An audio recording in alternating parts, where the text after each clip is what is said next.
Alright, in this video we're going to keep talking about complex numbers, but we are going to add and subtract them. So just talk about that in a few examples. Now, one type of example you'll see is just them lined up like this without any parentheses. Now, imagine that instead of i's we have x's. So remember, we only add like terms, so we can only add these two together.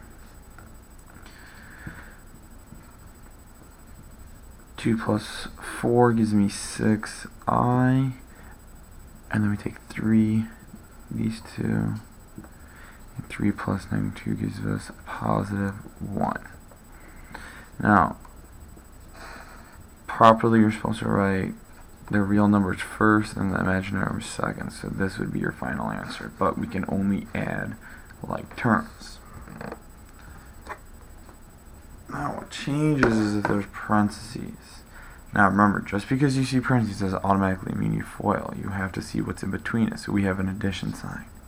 Now the addition signs means you do just like the last example. 3 plus 4 is 7, 2i plus -i, or -3i gives me a -i.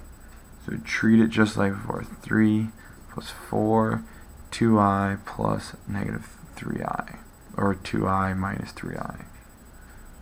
Treat it just like that.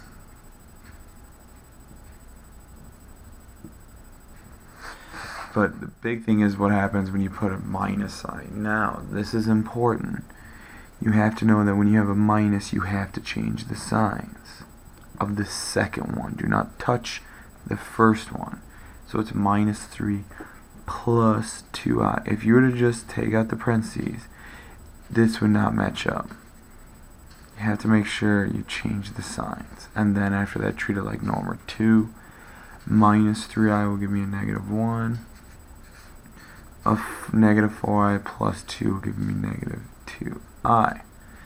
So the only difference is in these problems is that we have an I, and in this case you got to remember the rule with the negative. That's even if you have variables. So that you treat I the same as if you have a variable in it. Only add like terms.